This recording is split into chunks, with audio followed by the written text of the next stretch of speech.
Fala galera, belezinha? Sejam muito bem-vindos e muito bem-vindas a mais essa aula do canal do Ciência e Brisa, nossa aula de número 12, vinculada ao curso de Mecânica dos Meios Contínuos.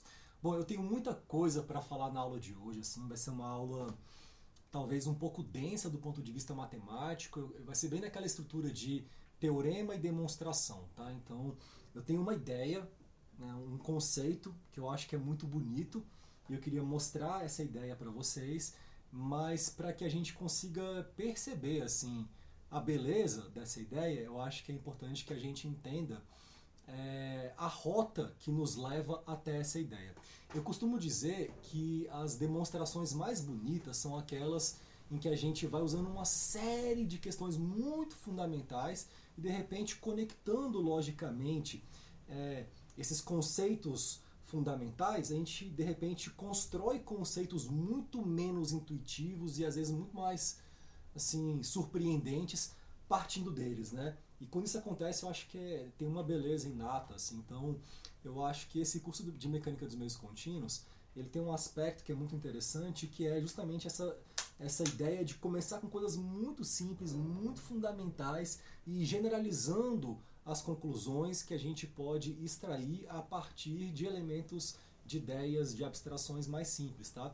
Eu acho que isso vai acontecer muito aqui na aula de hoje. Então, assim, a gente vai usar na aula de hoje muitas daquelas ideias que a gente utilizou nas últimas aulas, quando definimos autovalores e autovetores, mas a gente também vai utilizar ideias mais antigas. Por exemplo, a ideia de que um tensor, né, ele é uma transformação linear, né, que opera tirando um elemento de um dado espaço vetorial e transformando esse elemento em um outro elemento do mesmo espaço. Então, essas ideias já do começo do curso, elas vão aparecer aqui também em vários, né, dos passos que a gente vai aqui utilizar para poder enunciar e apresentar para vocês esse assunto que seria a representação espectral de um tensor simétrico, tá?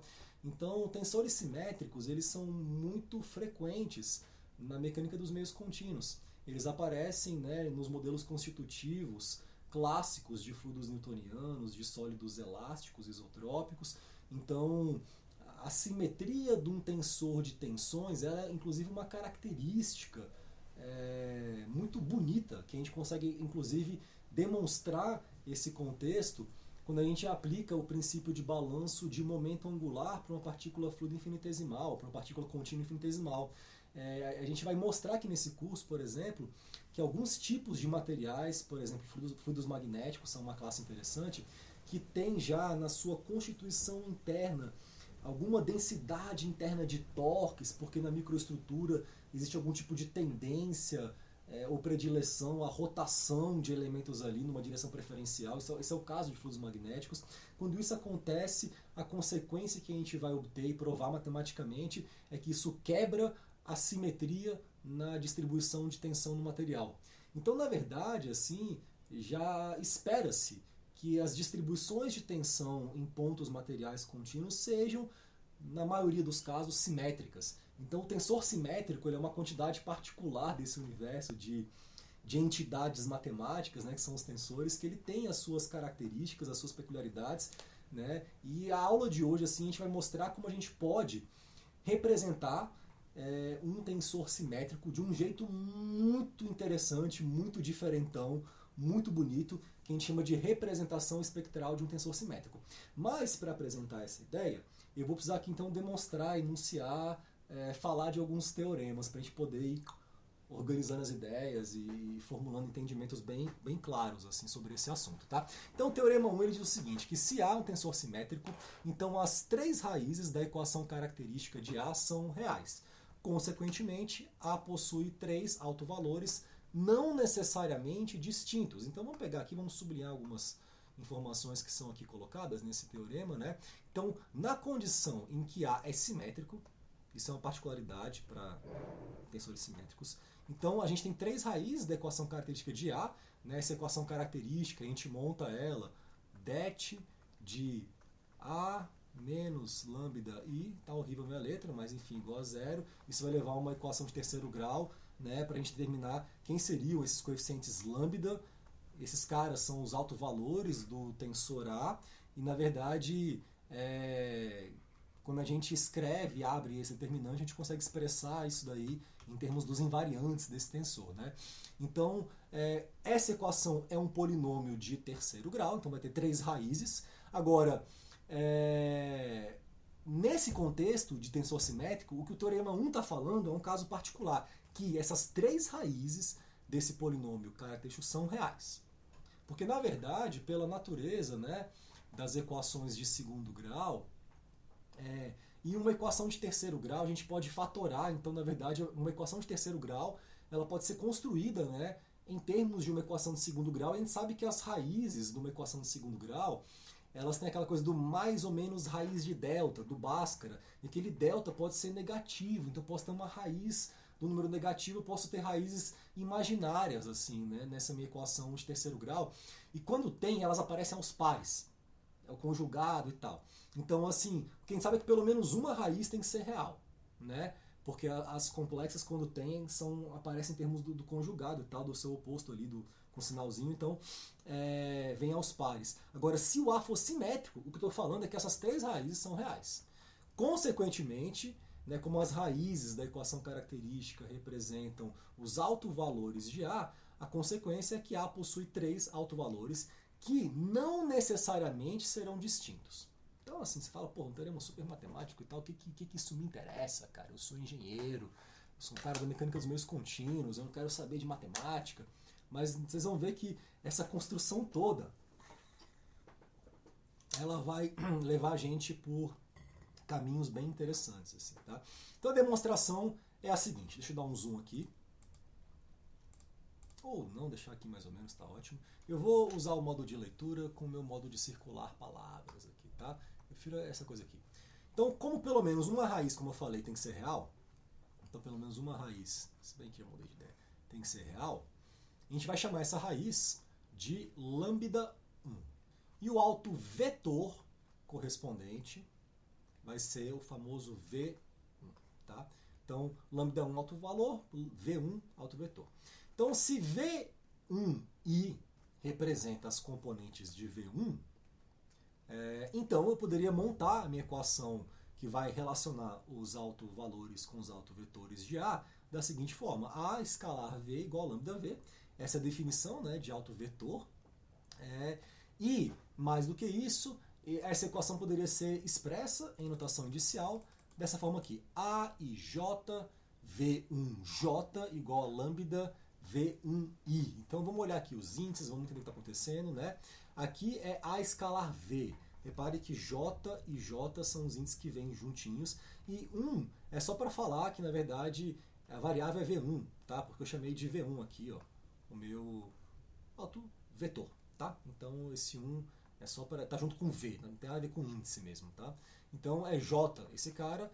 Esses caras têm uma contração de índice, que é a escalar V. Isso aqui vai ser um vetor, né, que vai ter como índice livre I, e vai ser então lambda V1i, que é essa parte de cá. Estou só representando essa equação que define quem são os autovetores, autovalores, em notação indicial. Agora que começa o pulo do gato, né? Vamos pegar os argumentos aqui. Agora a gente vai introduzir um sistema de coordenadas x e linha. Inventei um sistema x e linha, de tal sorte que a componente 1 do meu sistema x e linha, ela vai estar alinhada com o V1. Então, o que eu estou falando é que E1 nesse sistema, muito louco, tem que ser igual a V1. Beleza? Então vem comigo que essa aula, eu acho que ela é massa, velho. Eu estou até animado para dar essa aula. Estou super cansado, estou meio que exausto, na verdade, do fim do semestre, mas o assunto ele é interessante. Então, em respeito ao assunto, assim, a gente vai, né, se animando, sei lá. Então eu tenho o seguinte, que se eu uso esses vetores de base, juntamente com a ideia do que seria um tensor ortogonal, eu posso falar que o tensor Q1i, ele seria E1 escalar EI, né? Agora, E1 é a direção do meu semi-eixo, do meu eixozinho, na verdade, cartesiano x1, do meu sistema linha, que vai estar alinhada com V1. Então, o que eu tenho é que E1 e V1 é a mesma coisa. Então eu posso representar meu tensor ortogonal, né, substituindo E1 por V1. Vai ficar V1 escalar EI, que é a componente I do vetor V1. Então V1i. Então, essa simples organização de índices e de definição do que seria um tensor ortogonal escrito para esse contexto, né, num contexto que a gente inventou um sistema de coordenadas qualquer, linha, e a gente está só, tipo assim, definindo quem seria esse sistema linha que transformaria, por exemplo, esses meus autovetores, ou esse meu autovetor V1, né, que é autovetor da matriz A, que a gente ainda vai falar que é simétrica, tá? Então, por enquanto, é só isso daí que a gente tem. Agora, vamos para o próximo passo. Então, aqui que eu estou falando é o seguinte, que A e J', se esse cara representa as componentes de A no sistema X', então eu posso usar aquela lei de transformação. Né? A11' vai ser igual a Q1P, Q1Q. Isso aqui é a lei de transformação que eu estou utilizando para tensores cartesianos de ordem 2, para representar a componente, no sistema linha, a componente 1, do tensor A no sistema linha, usando os tensores ortogonais que fazem a transformação, né, em cima do tensor A original, né, com componentes PQ no sistema não linha. Agora, Q1P e Q1Q é V1P e V1Q, porque isso aqui eu demonstrei aqui em cima, cara. V1I igual a Q1I, beleza? Então eu consigo usar, escrever essa componente A11' simplesmente dessa maneira aqui. APQ, V1P, V1Q, beleza? Deixa eu fazer o seguinte, cara. Tem muito sublinhado, mas tá bom. Agora, o próximo passo é o seguinte. Se eu escrevo a minha equação que vai dar essa relação entre a matriz A, seus autovalores e autovetores, em notação inicial, né, A escalar V igual a lambda V, eu teria APQ V1Q, Qzinho com Qzinho, maravilha, lambda 1 V1P, né, P é o índice livre desse vetor, que é o que sobra aqui, tá bom? Então, eu poderia escrever a minha componente A11', que eu tinha ali em cima, né, no lugar de APQ V1Q, colocar esse cara aqui. APQ V1Q aparecia aqui já antes, olha só. APQ V1Q. Então eu posso colocar isso aqui escrito em APQ V1Q em termos de lambda, tá? Lambda 1 que mais? V1Q, cadê? V1P, desculpa, tá? Então aqui substituindo eu vou ter A11' igual a lambda 1, V1P, V1P. Ora, V1P, V1P é V escalar V. E esses autovetores, eles são vetores unitários, eles dão direções, na verdade, assim. Quem vai dar magnitude vão ser os autovalores, né? Então, o autovetor é só uma direção, é sempre unitário. Então, V1 escalar V1 é 1. Logo, A11' é lambda 1. Olha que maravilha, já sei quem seria a componente no sistema linha do meu tensor A num contexto em que eu escreva esse tensor A num sistema linha que sofreu uma rotação de eixo, mas que sofreu uma rotação de eixo específica. Essa rotação ela chegou numa condição em que o eixo x1 ficou alinhado com o próprio autovetor V1. Então não é uma rotação de eixo qualquer, é uma rotação de eixo que no final das contas ela está coincidente, pelo menos um dos eixos dessa rotação, com a direção de um autovetor de A. Então nesse caso específico eu já sei que essa componente A11' é o próprio autovalor. Tá? Por enquanto assim, tá, beleza, são ideias muito pesadas e densas e que podem estar assim sendo colocadas de uma maneira ainda um pouco desconectada. E aí, às vezes, essa ideia fala assim, cara, esse cara é muito louco, porque ele está empolgado por isso, eu não sei porque ele está nessa empolgação toda, né? Você não entende o que está acontecendo. É porque eu sei onde a gente vai chegar, então eu fico assim, empolgado no caminho, porque eu sei que vai chegar num lugar interessante, pelo menos me interessa, me agrada, eu acho bonito essa aula, esse assunto, então a gente vai se empolgando. Bom, até agora temos isso, sabemos quem seria essa componente, deixa eu só fazer o seguinte, dar um zoom out, apertar Ctrl Z enquanto eu bebo minha água.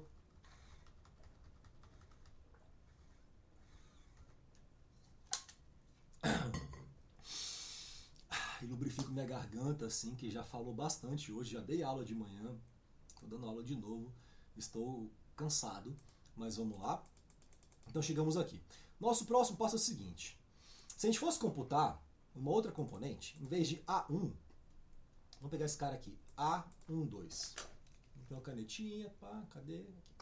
A12'. Né, aplicando essa mesma lei de transformação para tensores cartesianos de ordem 2, usando, né, esses tensores ortogonais vinculados às rotações de eixo para o nosso novo sistema de coordenadas, né, naquela mesma linha, esses índices 1P, 2Q, né, vão estar associados também com os autovetores de A, mas seria essa a primeira relação. Né? A gente poderia então aqui fazer o seguinte, trocar P por Q, tanto faz, assim, só vou inverter o que eu vou chamar de P, vou chamar de Q, o que eu vou chamar de Q, eu vou chamar de P, porque o símbolo tanto faz, então poderia ser Q1Q, Q2P, e aqui QP também, troca todo mundo junto, né? Agora, como A é simétrico, aqui eu estou colocando esse fato, esse AQP, ele pode ser APQ. Isso aqui eu estou trocando os índices, dando meio que a mesma coisa, né? Então, isso aqui é uma consequência de que esse cara aqui é simétrico, beleza? Então, o que eu tenho é Q1Q, mesma coisa, repetiu, repetiu. Tenho Q2P, repetiu, repetiu. E troquei o AQP pelo APQ, beleza? Agora a gente vai usar essa mesma ideia. A gente sabe que Q1Q é V1Q, porque essa rotação de eixo específica, ela foi projetada, ela foi concebida, ela foi planejada, ela foi pensada, ela foi inventada de uma maneira em que esse eixo rodou, rodou, rodou e bum! O x1 caiu ali direitinho na direção do autovetor V1 da matriz A. Então, eu tenho essa relação, Q1Q, V1Q. Logo, a gente pode, né, substituir V1Q, Q1Q por V1Q, e vamos ter esse daqui, A12', beleza, pode crer, Q2P, APQ, V1Q. Agora, quando a gente conecta isso daqui, né, esse APQ V1Q, eu vou usar aquela equação maravilhosa que define, né, a relação de A escalar V igual a lambda V, a relação de A com seus autovetores e autovalores. Né? Então eu vou usar essa equação escrita em notação indicial, né, dessa maneira. APQ V1Q vai virar lambda 1 V1P. Então eu pego lambda 1 V1P, taco na minha equação original, e dessa forma temos até agora a seguinte relação, foi mal, beleza, cheguei aqui, que é a relação que eu vou sobrar, que é o que importa. Esses detalhezinhos, galera, você pode pausar, ver, conferir, tá? Eu vou organizando as ideias também, porque são muitas deduções, muito passo a passo, para mim o que importa, assim, é organizar o discurso, os entendimentos, e claro, eu v'ou focar aqui no detalhe do passo a passo, para que a gente mantenha também a cabeça tipo ativa, assim, pensando, não fica aquela coisa meio letárgica, tá? Então, A12' vai ser igual a lambda 1 V1P, que apareceu da minha relação anterior, Q2P, Q2, aí V1P eu posso chamar de Q1P, que a gente tem essa relação, né, do autovetor com tensor ortogonal, devido à natureza da transformação que a gente fez. E aqui a gente vai ter então lambda 1, Q2P, Q1Q. Q2P, Q1P é Q escalar Q transposto, que pela relação de ortogonalidade é o tensor de identidade, que a gente pode expressar usando o delta de Kronecker, né? E com os índices 2, 1, como sendo os índices do delta de Kronecker. Esse cara então é delta 2, 1. Delta 2, 1 é 2 escalar é 1. Como é 2 e é 1 vão estar associadas a um sistema ortonormal, que é o sistema x', então é 2 escalar é 1 é 0. Então esse delta 2, 1 vai ser 0. E eu concluo que A12' vai ser 0. Eu estou, na verdade, falando o seguinte, galera. O que eu estou fazendo aqui? Eu estou indo atrás de tentar determinar quem seriam as componentes do tensor A no sistema linha. Se o sistema linha representa um sistema de coordenadas no qual um dos seus vetores que apontam na direção x1, ele estaria alinhado com o autovetor V1. Quando isso especificamente acontece, eu tenho uma certa cara das componentes do meu tensor A expresso em termos do meu sistema linha. O A11' é o autovalor lambda 1 e o A12' é 0. Até agora eu vou concluir. Então, para casa, você que é esperto, entendeu a lógica, para você treinar essas coisinhas dos coeficientes, o que é linha, 1P e tal, para você não ficar só aqui, pode crer, entendi. Você agora vai fazer, eu quero que você me prove que a componente A13' é 0. Isso vai ser assunto, tema do nosso próximo estudo dirigido aqui, tá bom? Então, para casa, prove que esse cara é 0, tá? Então, continuemos aqui nosso argumento do Teorema 1. Eu tenho 4 teoremas que eu tenho que organizar, estruturar, apresentar e tal, para poder chegar nesse assunto que eu estou chamando de representação espectral de um tensor simétrico, que eu vou utilizar mais para frente quando eu for entrar, se Deus quiser, e se eu conseguir, espero eu, a partir da próxima semana, que é a parte de cinemática de um meio contínuo. A UNB, ela me propôs um calendário acadêmico muito menor do que o habitual e eu estou me sentindo muito atrasado assim nesse curso. Tem muita coisa que eu queria falar e eu não consigo pensar nesse momento em como eu vou me organizar para ter tempo de preparar essas aulas e estudar e gravar, enfim. Eu espero chegar vivo, chegar bem até o fim desse semestre, porque está demais. Porque o assunto é muito bonito, assim, né? E eu acho desrespeitoso com um assunto tão bonito como esse, ter que ficar correndo para fechar conteúdo. Eu acho isso uma imbecilidade, uma chatice, uma idiotice, uma burrice, uma estupidez, uma canalice completa, assim, do sistema de ensino, sabe? Um monte de ementa e conteúdo, e plano de ensino, um monte de gente chata, enchendo o saco, e querendo que você defina que matéria que você vai dar daqui a um ano, que tem que fechar uma lista de oferta. É uma coisa tão, assim, tipo, primitiva, o nosso modo de organização, assim, né? Assuntos bonitos tendo que ser dado com pressa, porque o MEC falou que tem que ser assim, e alguém falou que tem que ser assado, e ninguém sabe direito o que é ensino, e é uma confusão do caralho, assim, e a gente, pega uma coisa sagrada, que é o processo de aprender, de ensinar, de porra, evoluir junto, assim, e transforma numa coisa horrível, assim, mercado de trabalho, enfim, cara, credo, horrível. Então eu acho desrespeitoso com o assunto ficar correndo para dar esse assunto. E aí até tô pensando, assim, de repente, assim, tipo, eu vou até quando eu conseguir ir, assim, nesse semestre na UNB também, não vou ficar me matando, assim, para poder cumprir um calendário.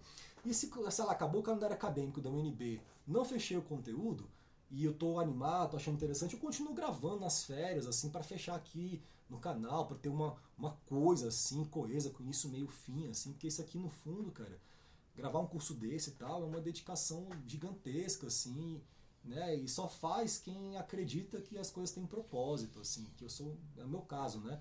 Então, para mim, é mais importante isso aqui ficar bom, ficar bem feito, do que eu ficar, velho, me afobando por causa de maluco, assim, né? Cansei. Enfim, então para casa mostre isso, a gente vai continuar esse curso, inclusive essa aula também. Se ficou muito grande, muito longo, quebra em 2 aulas também, caguei, eu quero dar o assunto, assim, né, com a delicadeza que ele merece, com a atenção que ele merece, fazer o melhor que dá pra ser feito também, mas também não vou ficar afobando vocês, também nem me afobando, porque eu não sou doido não. Então até agora, como a gente tem que esse cara é simétrico, a gente tem uma equação característica, né, de A no sistema x e', que pra gente seria dada por isso daqui. Ora, A é simétrico, a gente já viu que a componente A11 é lambda 1. Lembra que a equação, né, característica que monta esse polinômio cujas soluções, as raízes serão os autovalores do tensor, ela é o determinante da matriz, cadê aqui? A menos lambda I. Então a gente sabe que A11 é lambda 1, então subtrair aqui lambda. A22 eu não sei quem é, então vou deixar aqui a 22', mas eu sei que a equação característica, né, é menos lambda. A33 também. Eu já provei que A12 é 0, esse cara também é simétrico, e para casa você prova que A13 é 0, esse cara é simétrico. Então eu teria mais ou menos essa cara para o meu tensor A representado no sistema linha. Então vamos ver quais seriam, ou melhor, vamos ver qual seria a cara do meu polinômio característico do tensor A no sistema linha, com essas poucas informações que eu sei a respeito de A'. A galera que pensa nisso, velho, é muito fora da casinha, cara, esse tipo de demonstração. Cara. Ele inventa um tensor ortogonal que gira um sistema e que cai com um eixo bonitinho na direção de um alto vetor, aí ele usa a equação e vai concluindo coisas, tu fala, caralho, que coisa bonita, que doideira, velho. Né? O que a gente tem que fazer aqui, cara, é só entender, velho. É como tem uma aula do Clóvis de Barros Filho, que ele fala sobre Kant, e aí ele chega e dá um esporro na galera e fala, caralho, tipo, o Kant é o cara que escreveu aquela parada, tá ligado? Não sei quanto, tu tem só que entender essa porra, velho. Saca? É só entender, velho. O cara pensou naquilo, o cara tirou da cabeça. É um pouco assim o sentimento que eu tenho quando eu vejo isso. Eu falo, cara, eu só entendi, velho. E fiquei, caralho, impressionante. Agora alguém pensou nesses argumentos todos, assim, né? E é esse tipo de coisa que faz eu admirar pessoas, assim. É o que me leva a admirar um ser humano, né? Não só isso, mas é uma das coisas que me leva a falar, caralho, que pessoa incrível, alguém pensar nisso, né? Então eu tenho esse apreço muito grande, assim, pelos cientistas, assim, de modo geral, assim, sei lá, tem até aquela coisa, assim, que eu sinto de um respeito tão profundo, de uma admiração tão profunda, que às vezes eu fico, porra, será que eu sou digno, cara, de ser um cientista, assim, saca, velho? Essa galera é tão boa, né, velho? Quem sou eu, né, velho, pra estar aqui, velho, fazendo science, sei lá. Ao mesmo tempo, não, né? A gente tem que confiar na gente, fazer a coisa que a gente gosta, né? E quer continuar pensando sobre isso, ensinando. Então, alguma coisa move, assim. Eu acho que essa alguma coisa é um espírito mesmo, assim, que no fundo é um espírito científico, sei lá. Tem esse componente, né? Pelo menos é o que eu percebo em mim. Bom, então o que eu vou fazer aqui? Vou pegar esse determinante aqui e eu vou calcular ele. Lambda 1 menos lambda que multiplica. Aquela coisa lá que vocês todo mundo sabe. Pega esse cara aqui, aí multiplica, tira esse trem aqui. Esse vezes E, oh meu Deus, eu falei tira esse trem e ele não tirou. Esse vezes esse menos esse vezes aqui, vai pegando lá e tal. Você vai ter a seguinte equação característica, que é muito fácil de ver nesse caso, que eu já até fiz aqui, porque o resto aqui é zero. Então vai ser lambda 1 menos lambda vezes, né, esses quatro caras aqui, que se você expande A22' menos lambda, que multiplica A33' menos lambda menos A23' ao quadrado, vai dar isso daqui, ó. Lambda ao quadrado menos A2 mais A3. Deixa um pouquinho um zoom. Vai dar isso aqui, ó. Olha que bonito. Lambda 1 menos lambda, que multiplica lambda ao quadrado menos, abre parênteses, A22' mais A33', fecha parênteses, lambda mais A22', A33', menos A23' ao quadrado igual a zero. Aqui, cara, a equação de terceiro grau, ela já chega pra gente fatorada, bonitinha. Então, pô, daqui é claro que lambda 1 é uma das raízes, porque lambda 1, quando lambda for lambda 1, esse cara vai dar zero e vai ser zero. Então, lambda 1 é uma das raízes da equação. Era o que falava esse tópico aqui de baixo. Evidentemente, lambda 1 é uma das raízes dessa equação. As outras raízes, elas vão ser dadas por essa equação de segundo grau aqui, ó. O que está aqui dentro. Perfeito? Porque quando esse coxete for zero, também é solução. Então, são três raízes, faltam duas. Eu estou querendo chegar e provar que as três são reais, velho. Esse é o objetivo do Teorema 1, provar que os três são reais. Se eu fizer isso, porra, massa demais. Tá? As outras raízes, elas vão ser dadas pela solução da seguinte equação de segundo grau. Aí eu peguei a equação que estava ali em cima e escrevi aqui. Essa daí. Beleza? Pois bem, o que a gente vai fazer com isso daqui? Essa equação aqui, pra gente, ela já tá bonitinha, assim, sabe? Quando a gente escreve a equação de segundo grau, quando você viu lá no segundo grau, quando você era menininho, você tinha assim, ó, que a professora falou, assim, o tio falou, aqui, ax quadrado mais bx mais c igual a zero, meu filho. Isso daqui, a solução, x vai ser igual a menos b, mais ou menos, raiz de delta sobre 2a. E quem é delta? A gente chama de discriminante. É b ao quadrado menos 4ac. Isso aqui é o quê? Isso aqui é Bhaskara. Aí você fala, nossa, Bhaskara. Então essa coisa é isso, já está aqui organizadinha, é fácil você ver, né? E aí você vai montar as soluções, como eu falei, menos b mais ou menos, raiz de delta tal, seria isso daqui. O b é esse cara aqui, ó. Oh meu Deus, só porque eu estava aqui confiante. O b é esse cara aqui, ó. Menos A22' mais A33', tá. Então menos b vai ser esse daqui, ó. Menos b é esse daqui, menos b. E eu vou ter mais ou menos, então vou ter uma que é mais, outra que é menos, a raiz de delta. Delta é o discriminante da parada. Então, o discriminante é b ao quadrado, menos 4 vezes a vezes c. O a é 1, c é esse daqui, da equação de segundo grau, tá? Se eu pego esse cara aqui, o discriminante, pá, calculo, abro, isso aqui é muito simples, não vou fazer bem rápido, tá? No final você chega a isso aqui, ó. É assim que você organiza. Aí depois você copia, tira uma foto, sei lá, porque isso aqui é uma coisa muito simples. Eu vou chegar em A22 menos A33', tudo isso, ao quadrado, mais 4, que multiplica A23' ao quadrado. Agora, isso daqui, se for negativo, ao quadrado, vai ser positivo. Então eu tenho um cara que é positivo, somando um cara que também só pode ser positivo, porque esse cara aqui também está ao quadrado. Então eu descobri que o delta é sempre positivo, então eu não vou ter raiz de número negativo, né? Raiz quadrada de número negativo no meio ali das raízes do meu polinômio. Então esses caras só podem ser também reais, cara. Então eu provei que lambda 2 e lambda 3 são reais e, consequentemente, A possui exatamente 3 autovalores não necessariamente distintos. Cara, isso é muito louco, assim, porque eu projetei essa minha rotação de eixo para chegar em A', e foi por meio de A' que eu descobri coisas sobre A, porque como A' é o A, só que num sistema linha, mas esse sistema linha ele coincide com a direção de um autovetor, né? Então as conclusões que eu tiro a respeito do comportamento dos autovalores de A' valem para A. Sacou? E esse é o pulo do gato conceitual cabuloso dessa história toda, né? Para esse teorema 1. Então o que a gente percebeu aqui é que a gente tem 3 autovalores reais. Se A for simétrico. Então tem 3, cara. Tem 3. Né? No caso geral, pelo menos 1. Se for simétrico, é 3. Porque a gente sabe que 2 deles não serão complexos. Então, como esses caras aparecem nos pares, então os 3 são reais. Né? Agora, eles não são necessariamente distintos. Aí já é um outro assunto. Os 3 podem ser iguais, mas ele tem 3. Esse é o que fala o teorema 1. Então o teorema 1, o que ele fala? Vamos lá, o que ele fala? Se A é um tensor simétrico, então as 3 raízes da equação característica de A são reais, consequentemente A possui 3 autovalores não necessariamente distintos. É isso mesmo, eu demonstrei da maneira mais linda e elegante. Uau, cara, que bonito. Vamos para a próxima. Beleza. Teorema 2. Se A é um tensor simétrico, então os autovetores correspondentes a 2 autovalores distintos de A são ortogonais. Então é o seguinte, eu não sei, cara, se esses autovalores são distintos ainda, mas se eu tiver 2 deles que sejam, os autovetores correspondentes a esses 2 que são distintos serão ortogonais.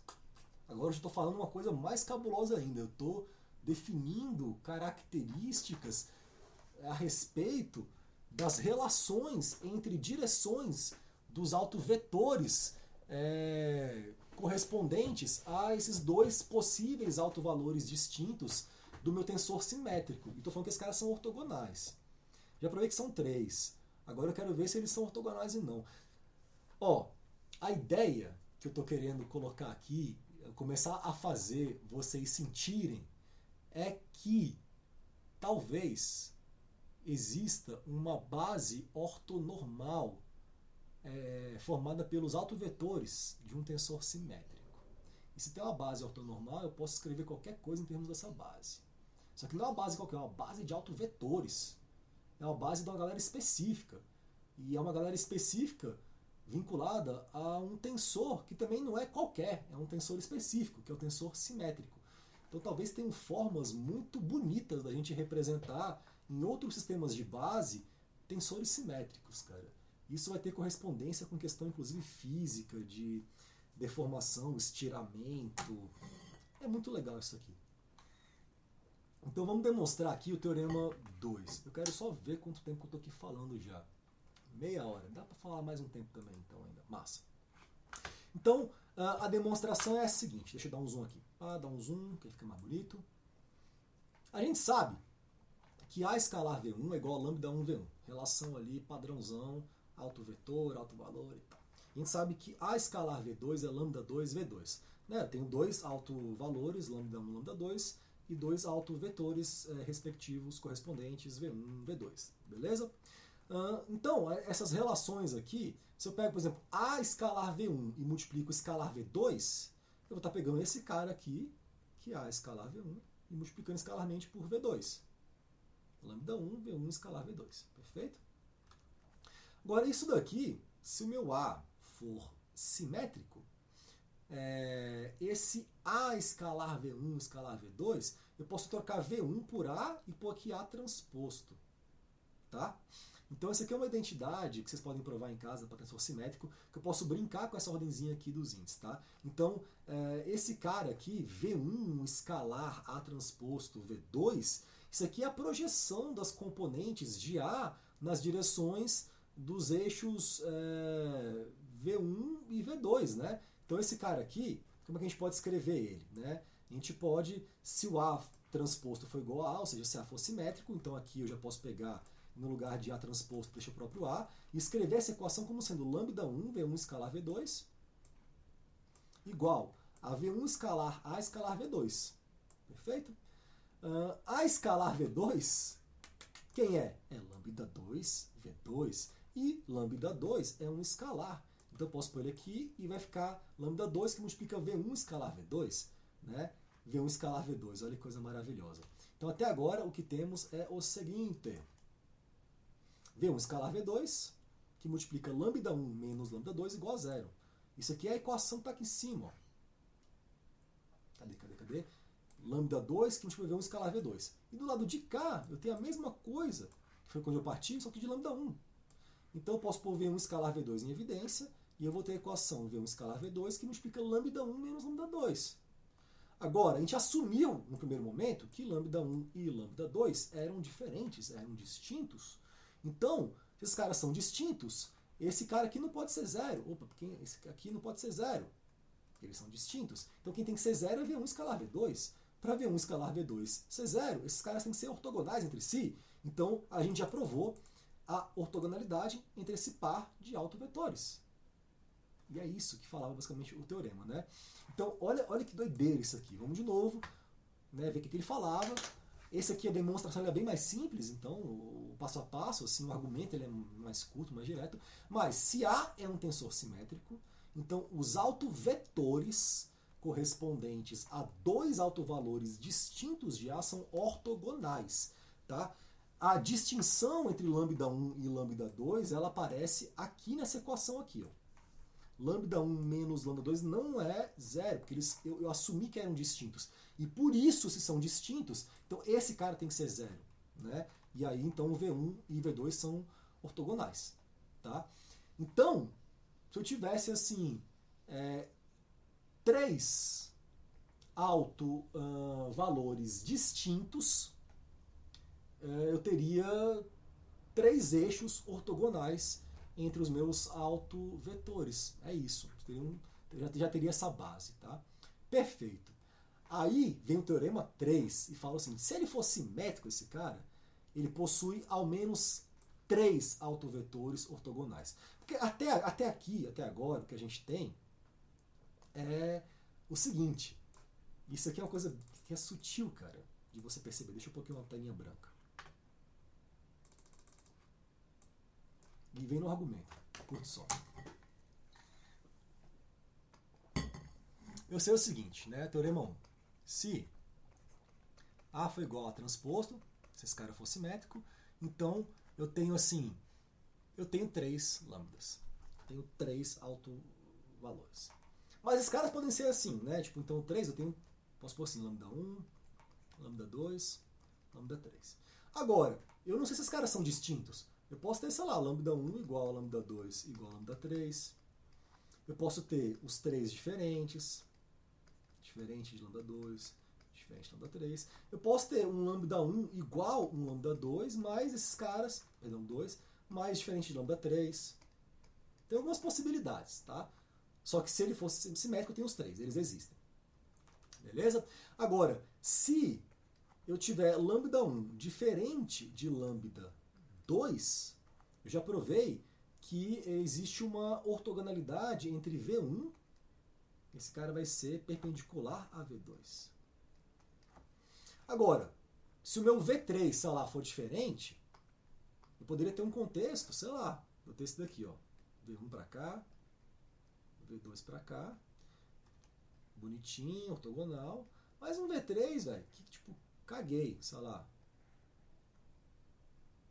com um ângulo qualquer, deixa eu pôr aqui, como é que eu posso pôr bonitinho? Sei lá, um ângulo assim, teta. Poderia ter um negócio desse, sacou? Sei lá, V1 aqui bonitinho, V2, os bichos alinhados, 90 graus. Mas posso ter, ficou até parecendo que é 90 graus também esse teta, né? Mas sei lá, um V3 aqui, né, que não forma ângulo de 90 com ninguém. Será que isso aqui seria uma possibilidade?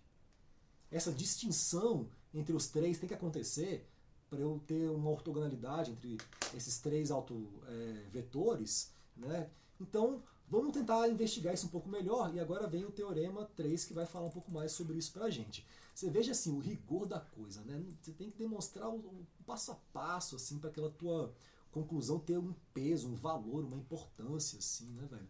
Um selo, assim, science. Então, O que o teorema 3 fala é que se A é um tensor simétrico, este possui ao menos 3 autovetores ortogonais. Então agora, estou falando o seguinte, velho, pode ser autovalores distintos, pode ser autovalores iguais, caguei. Se A for simétrico, ele vai ter 3 autovalores, existem, e vai ter 3 autovetores. E eu estou falando o seguinte, esses autovetores serão ortogonais, independente da distinção entre lambda 1 e lambda 2. Esse teorema 2, que eu provei aqui agora, de que se forem distintos forma um par ortogonal, assim, é para lançar na cabeça de vocês a ideia de que essa distinção entre os autovalores, ela já implica meio que já diretamente numa ortogonalidade possível entre os autovetores correspondentes. Mas o que o teorema 3 está falando é outra coisa e é mais além. É que se ele for simétrico A, os 3 autovetores já serão ortogonais. Então agora eu vou analisar a distinção possível dos autovalores e como isso impacta na ortogonalidade dos autovetores correspondentes. Então vamos lá. Pois bem, tenho aqui algumas informações, né? Vamos lá. Como lambda 1, lambda 2 e lambda 3 não são necessariamente distintos, pode ser, pode não ser, a gente tem 3 casos possíveis para avaliar. Então aqui, eu até já tinha feito aquela tabelinha ali já, mas deixa eu tirar minha cara daqui, vir para cá, vou até ficar minha cara também, beleza. Então tem o caso 1, que os 3 são distintos, o caso 2, que os 3 são iguais, e o caso 3, velho, em que eu... Na verdade, desculpa pessoal, o caso 1 todo mundo é distinto, o caso 3, que todos são iguais, e o caso 2 é um intermediário em que 2 são iguais, mas tem um lá que é um diferentão. Então tem esses 3 cenários para avaliar. E eu vou assim, tentar avaliar caso a caso, usando argumentos diferentes para o caso 1 em relação ao caso 2, em relação ao caso 3, para chegar em conclusões mais gerais sobre essa ortogonalidade. Então vamos analisar caso a caso, fazer um trabalho assim, lógico, massa, assim, tá? Vamos dar um zoom aqui. Caso 1 é o mais fácil, na verdade, né? Então, o caso 1, a análise ela é puramente assim, oratória. Eu só vou escrever um parágrafo porque o caso 1, a gente já analisou no teorema 2, né? Então, como a gente já fez esse passo anteriormente, né? Qualquer par de autovetores vinculados a autovalores, qualquer par vinculado, né, perdão, a autovalores distintos, ele é ortogonal, o par entre si. Então, né, qualquer combinação de pares entre 3 autovetores, tudo errado, autovectors, vetores, né, que estejam vinculados também aos autovalores distintos, esse par também será ortogonal, formando então uma base de autovetores ortonormal. É claro, assim, basta que tenham 2 distintos, eles formam já um parzinho. Se esse terceiro também for distinto, forma um par com esse e com esse também, porque é tudo distinto. Então já forma já. Então a distinção entre os 3, que seria o caso 1, os 3 são diferentes, já garante uma base ortonormal de autovetores. Agora, o que a gente não sabe é o caso 2 e o caso 3. E o caso 2 ele é um pouco mais complexo, ele tem que ter uma análise mais elaborada, então let's go! Vamos lá. Caso 2. Eu estou assumindo então que lambda 1 é igual a lambda 2, mais diferente de lambda 3. Então a gente tem aqui algumas questões, tá? V1 escalar V3 vai ser igual a V2 escalar V3, que é igual a zero. Por quê? Porque se lambda 2 é diferente de lambda 3, então V2 e V3 são ortogonais. Tá? Então V2 escalar V3 é zero. Agora, se lambda 3 também é diferente de lambda 1, V1 escalar V3 vai ser zero.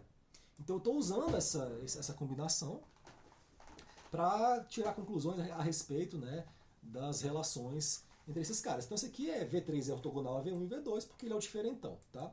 Então V1 e V2 encontram-se no mesmo plano. Porque se existe um outro vetor 3 que é ortogonal tanto a 1 quanto a 2, simplesmente pelo fato do seu autovalor correspondente ser distinto de 1 e de 2, então V1 e V2 está no mesmo plano. Tem que ter um plano de V1 e V2. Para ter um outro cara aqui que não está nesse plano, mas que é ortogonal aos dois. Então tem esse plano. Aí olha que doideira que a gente vai aqui inventar no argumento seguinte, tá? Então, dessa forma, a gente pode definir um vetor U arbitrário que vai ser coplanar tanto a V1 quanto a V2. Né? E esse U, se ele é coplanar, eu vou montar ele por meio de uma por meio de V1 e de V2, porque esse cara ele está no plano de V1 e de V2. Então eu vou dar um peso alfa para o quanto ele pode estar alinhado com V1, um peso beta, não nem o peso, assim, é a componente mesmo, assim, a magnitude da projeção em V1 em relação a... E aqui o beta de V2, né? Então eu posso montar esse U, por ser coplanar a V1 e V2, com alfa e beta arbitrários, reais, assim. Isso aqui é uma forma de falar que U é coplanar a V1 e V2. Né? E a gente sabe que V1 e V2 estão no mesmo plano porque existe um V3 que é ortogonal a ambos. Beleza? Então, A escalar U, eu poderia montar assim esse cara, né? A escalar alfa V1 mais beta V2. Vou usar aqui agora, vai, coisas muito legais. Então, assim, eu estou já aqui... quando eu faço esse cara A escalar alfa V1 mais beta V2, eu estou já escrevendo aqui dessa forma, utilizando a ideia de que A é uma transformação linear. Né? A ideia do que é um tensor, cara. Né? Apareceu aqui, eu tive que usar isso. Tá? Agora, A escalar V1 é lambda 1 V1, porque V1 é autovetor de A. E A escalar V2 é lambda 2 V2, porque V2 é autovetor de A também. Né? Então aqui, como lambda 1 é igual a lambda 2, porque eu estou no caso 2, em que 2 são iguais, mas o 3 que é diferentão, então tanto faz lambda 1 ou lambda 2, eu posso pôr lambda 1, pôr em evidência, vai ficar alfa V1 mais beta V2. Agora, alfa V1 mais beta V2 é quem? É o próprio U. Então eu concluí que A escalar U é igual a lambda U. Lambda 1, perdão, U. Cara, isso aqui é uma doideira, cara. Isso aqui é uma doideira, essa equação. Né? Porque o U ele é arbitrário. Então, assim, ele é arbitrário, mas ele é coplanar, né, a V1 ou V2. Então, qualquer vetor coplanar a V1 ou V2 é um autovetor correspondente tanto a lambda 1 quanto a lambda 2. Dado que a gente assumiu, nesse caso, que os caras são iguais. Porra, quantos vetores eu posso ter num plano? Infinitos. Então eu tenho infinitos vetores ali, né, que são autovetores correspondentes a lambda 1 e lambda 2. Então se eu tenho infinitos, eu escolho um deles. Vou pegar um vetor coplanar unitário, ortogonal a V1, chamado o 2. Tá? Então eu tenho um vetor coplanário e ortogonal, cara. Olha que coisa maravilhosa, velho. Então curte só, velho. Deixa eu tentar fazer um desenho aqui pra gente poder situar que isso aqui é doideira. Parará. Vou pegar aqui um sistema de eixos. Então eu tenho, sei lá, vou pegar aqui um azulzinho, foda-se. Tenho dois caras aqui. Os bonitão lá, V1, V2. Esses caras são ortogonais, porque eles estão vinculados... perdão, eles não são ortogonais, desculpa. Eles são os que são iguais, né? O V3 que é ortogonal, então vou fazer um negócio melhor ainda. Massa, melhor ainda, vamos lá. É um negócio bonito. Tive uma ideia aqui. Então esse aqui é o V3, é o diferentão. Eu tenho aqui então, cara...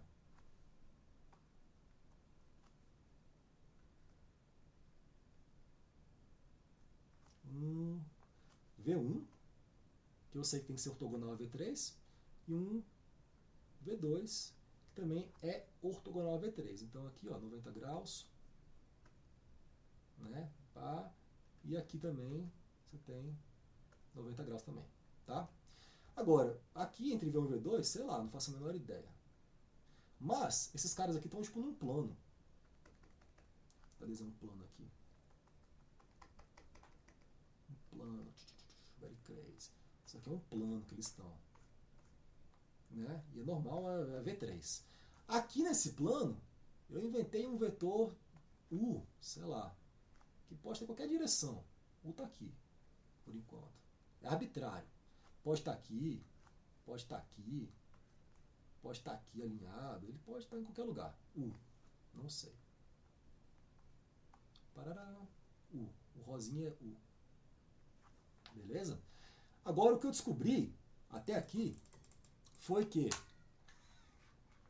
qualquer vetor U ele vai ser um autovetor de A correspondente ao tanto a lambda 1 quanto a lambda 2, porque eles são meio que iguais, tá? Aí eu estou falando o seguinte, cara, eu vou pegar um vetor específico nesse plano unitário, ortogonal a V1, chamado U2. Então, quem que é o 2? Agora eu vou desenhar aqui o 2. Ele está no plano de U, mas ele é ortogonal a V1. V1 quase que foi embora aqui, mas vocês devem estar vendo quem que é V1 aí, né? Esse azulzinho ali. Vou pegar agora o vermelho. O 2, ele tem esse plano aqui, galera, ele vai para qualquer sentido. Então eu posso pegar aqui, ó. Mas eu quero pôr dentro do plano mesmo. Será que vai caber? Vai. Entendam que esse plano aqui azul, fica bonitinho aqui. Apagar essa linha aqui. Eu vou fazer uma coisa mais ousada. Beleza. Vem pra cá também. Não, aí foi muito ousado de ousadia. Tá. Pra cá esse cara continua, tá? Depois a gente... Vou ter esse plano que continua pra cá. Esse aqui é o plano todo assim, tá? Então eu vou pegar, pronto, que aí dá pra representar bonitinho. O vermelhinho, que vai ser um vetor U2, que ele é ortogonal a V1. Então não sei se ficou muito bom o desenho, mas é o que eu consegui fazer. Esse cara aqui vai formar um ângulo de 90 graus com V1. V1 é esse cara aqui, ó. E esse cara aqui vai ser o meu vetor U2, que eu inventei. Então eu inventei um cara específico nesse plano. Sei lá, o desenho é esse que eu consigo fazer, espero que tenha entendido o desenho, se não, sinto muito, é o que eu consigo fazer aqui nesse momento. Vamos voltar então aqui, agora para não poluir muito, só para a gente identificar quem a gente está falando, quem são os planos e tal. Beleza? E esse vetor, então, o 2 que eu inventei, ele é unitário. Então, se ele é unitário e ele é ortogonal a V1, então V1 é escalar o 2, tem que ser 0, né? Agora, V1 é ortogonal a V3, então V2 escalar V3 também é 0. E V3 também, a gente sabe que já é ortogonal a V1. Essa aqui foi a premissa básica, assim, porque é o cara que é o distinto, né? Porque lambda 3 é diferente de lambda 1. 3 diferente de lambda 1, beleza? Então, o que temos? Tudo isso é 0, tá? Então, nesse caso, o que a gente mostrou é que também existem pelo menos 3 autovetores, três autovetores mutuamente ortogonais associados a A. Então, essa ideia da coplanaridade entre V1 e V2, porque esses caras são iguais, mas diferentes de V3, então a gente prova também que nesse plano de V1 e V2, qualquer vetor ali, velho, ele vai ser autovetor de A também, porque eu tenho infinitos ali, possibilidades, eu pego um deles, que é ortogonal a V1, então eu formo uma base, tá? Então eu já provei que no caso 2 também, que é o cenário em que 2 autovalores são iguais, mas um é diferente, eu também formo uma base de autovetores, que é ortonormal, na verdade, né? Mais que ortogonal, ela também é normal, então é ortonormal, tá? E agora no caso 3, a gente vai assumir aqui que os 3 autovalores, eles são iguais. É um caso assim que até é simples de analisar, porque nesse caso a equação característica tem que ser da fórmula lambda 1 menos lambda, tudo isso ao cubo tem que ser 0, né? Por quê? Porque aqui, cara, em lambda eu vou ter esses lambda 1, lambda 2, lambda 3. Os 3 sendo iguais, eu vou chamar de, tem que ser lambda 1. Então, né, se você faz essa solução, você vai ver assim que as 3 raízes lambda vão ser a mesma, que é lambda 1. Poderia chamar de lambda 2 aqui, ou 3, mas um deles, né? Que é o único que existe, né, porque os 3 são iguais. Então, se eu monto a equação característica, essa equação lambda 1 menos lambda, tudo isso ao cubo, ela poderia ser dada dessa maneira aqui. Ora, ao mesmo tempo, eu sei que a equação característica, que vai dar lá, né, o meu polinômio de terceiro grau, cujas raízes serão os autovalores, ela é o determinante da matriz A menos lambda I. Então, esses caras têm que ser iguais, essas representações, né? Essa representação aqui à esquerda, eu tirei simplesmente disso daqui. Isso daqui, né, esse determinante do lado esquerdo é uma forma de escrever essa equação, abre parênteses, lambda 1 menos lambda, fecha parênteses, ao cubo igual a 0. Então, eu já tiro conclusões aqui a respeito da natureza de quem seria o tensor A.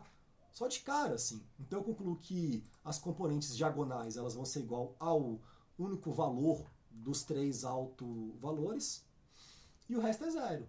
Então é uma matriz, inclusive, identidade isotrópica, né? Então eu tenho A igual a lambda 1 identidade. A equação que vai me dar os autovetores, vai ser então A escalar U igual a lambda 1 e escalar U, que é U. O que eu provei aqui é que eu tenho então infinitos autovetores U associados a lambda 1 igual a lambda 2 igual a lambda 3. No caso anterior, eu também tinha infinitos, mas era um infinito menor. Era só aqueles infinitos vetores que estavam naquele plano específico, que eram coplanares a V1 e V2. Agora é um infinito um pouco maior, é todos mesmo. Não tem que ter um plano específico, né? Então, se eu tenho infinitos, eu posso pegar 3 entre esses infinitos caras, posso escolher 3 que sejam mutuamente ortogonais, então eu concluo que todo tensor simétrico possui 3 autovetores mutuamente ortogonais. Porra, velho! Formando assim uma base ortonormal de autovetores. Isso, velho, independente da distinção ou não entre os autovalores desse cara, velho. Então, porra, massa demais, tá? Estamos chegando legal, estamos próximo, assim. E eu prometo, o último teorema ele é pequeno, ele é bem direto e a gente está acabando já, né? A aula de hoje, a gente vai chegar lá, tá? Ó, tá aqui o para casa já, falta só isso. O teorema 4 fala o seguinte: se A é um tensor simétrico, podemos representá-lo em sua base de autovetores, porque existe uma base ortonormal, por meio de um tensor diagonal. Eu estou falando que eu posso diagonalizar o tensor A, representando ele na sua base de autovetores, desde que ele seja simétrico. Então isso aqui é simples. Se V1, V2 e V3 formam uma base ortonormal, eu já vi que formam, a gente pode representar as componentes de A nesse sistema da seguinte maneira. Deixa eu abrir aqui.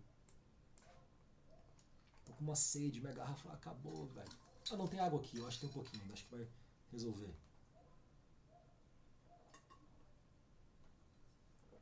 A situação desse professor náufrago de sua casa gravando aulas pro mundo, cara.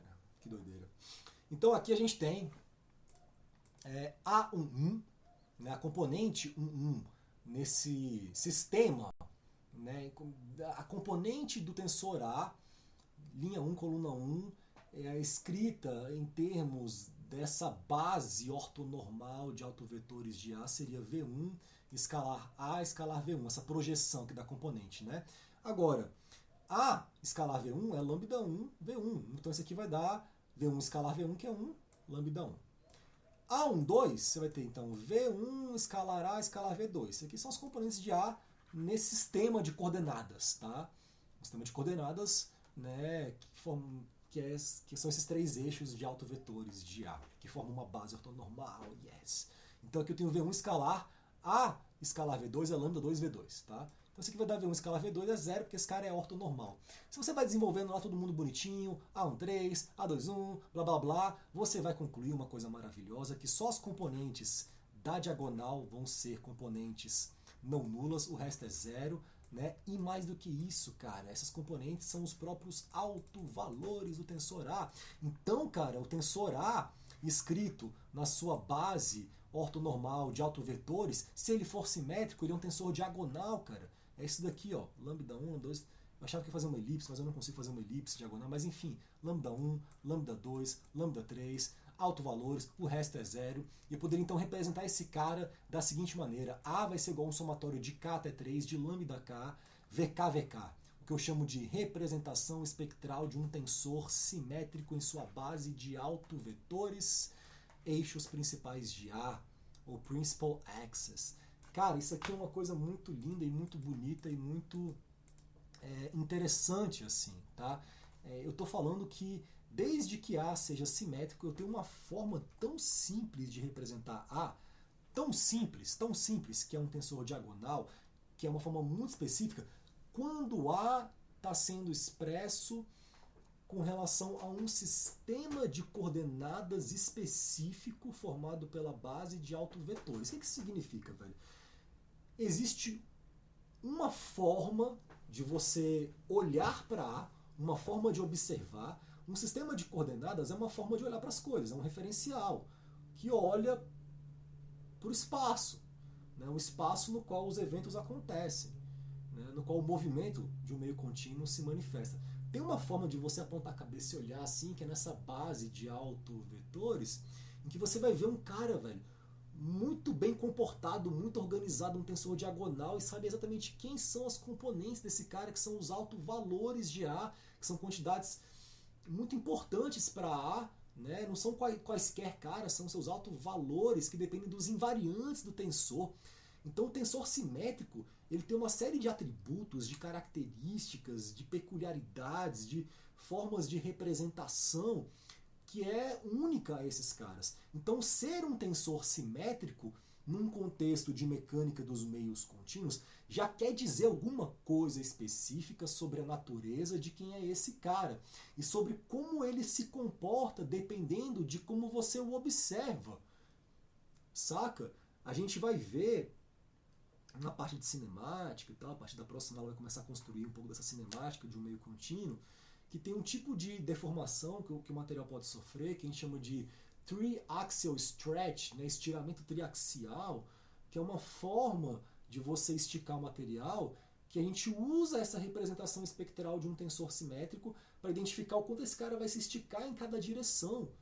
Ora, se a gente entendeu na aula 9, sei lá, que um autovetor é uma direção específica na qual, sob uma transformação, algo se mantém, né? Eu vou então mostrar para vocês que certos tipos de como é que eu posso pôr assim, cara? De formas de se comportar, né? De formas de se deformar de materiais contínuos, elas vão sim estar associadas aos autovalores do meu tensor A e vão ter direções principais nas quais aquele material vai se comportar daquela maneira, assim. Então, assim, você começa a perceber que essas características matemáticas gerais de tensores, etc., elas começam a se conectar com alguma coisa na física ali e começam como é que eu posso colocar assim? Não começam, mas elas passam a ser utilizadas como ferramentas de explicação das coisas. Eu começo a poder falar sobre certas coisas que acontecem no campo da física de uma maneira que tem um nível de profundidade, formalismo e generalidade assim, que parece que me faz chegar em algum tipo de entendimento mais profundo da natureza das coisas, assim, sabe? Então acho que é isso que é a mecânica dos meios contínuos. É para isso que a gente tem que ver essa matemática, esses teoremas, entender, porque eles vão ajudar a gente a falar sobre o mundo. É um pouco isso. Então aqui tem um para casa. Isso vai aparecer de novo, galera. Tá? Então por isso eu quis chegar nessa aula. Eu acho isso muito bonito. Essa representação espectral de um tensor simétrico é massa demais. Então, para casa, represente os tensores de sólidos elásticos isotrópicos e de fluidos newtonianos estoquesianos compressíveis em termos de suas representações espectrais. Então, qual vai ser, cara, a representação espectral do tensor de Navier-Stokes? Qual vai ser a representação espectral do tensor de tensões de um sólido elástico isotrópico? Vai aparecer as constantes de Lamé, o módulo de Young de Poisson, a viscosidade, onde que aparece? Como que é essa representação espectral? Na aula 11, que a gente falou de tensores deviatóricos, tá aqui a equação constitutiva, Navier-Stokes. É esse cara aqui, velho. Esse cara aqui é simétrico pra caramba, velho. Super simétrico, velho. Veja só como é simétrico. Tem um termo, pô, isotrópico, que é coisa mais simétrica que um tensor isotrópico. Simétrico, simétrico. E o D, cara, é a parte simétrica do tensor gradiente velocidade, né? Tensor taxa de deformação, simétrico. E o mesmo você vai ter aqui, então esse aqui é o Navier-Stokes, o mesmo para esse brother aqui, que a gente apresentou aqui num contexto de elasticidade. Esse cara também é simétrico, isotrópico, aqui é a parcela deviatórica. Esse cara aqui, ó, é a parte isotrópica, então ele anula com esse daqui, se bem que não anula não, vai somar com esse daqui. Esse E também é simétrico, é a parte simétrica do tensor gradiente de deslocamento, que faz sentido para um sólido elástico. Aqui vai aparecer o módulo de Lamé, o módulo de desalhamento, o módulo de Young, Poisson, as propriedades do material. Esses caras vão ter a ver com os invariantes, será? Enfim, não sei. Vamos ver, né, cara? Quando eu tenho a representação espectral de um tensor simétrico, para chegar nela eu tenho que calcular os autovalores. E para calcular esses caras eu tenho que resolver a equação característica. E para montar a equação característica eu tenho que ter os invariantes. Então esse para casa é o próximo ED, em que a gente vai usar agora um monte de ideia para treinar essa forma de escrever simplesmente um tensor simétrico em termos de sua representação espectral. Agora, eu acho que esse estudo dirigido, junto com o da última aula, se não me engano, perdão, esse para casa, junto com o da última aula, já fecha um ED. Porque isso aqui talvez dê um trabalhinho e tal, então o próximo estudo dirigido, se não me engano é o número 5, já está fechado aqui, vai até isso daí, beleza? Espero que tenham curtido a aula de hoje, que tenham entendido, que tenham conseguido acompanhar até o final. Eu não sei se é uma aula difícil, é uma aula fácil, eu não sei qual que é o nível, mas eu acho que foi uma aula densa, uma aula bacana, assim, espero que tenham conseguido entender a aula de hoje. A gente se vê na próxima aula do canal, que eu vou falar de cinemática de um meio contínuo. Beijos no coração de todos vocês, falou, galera!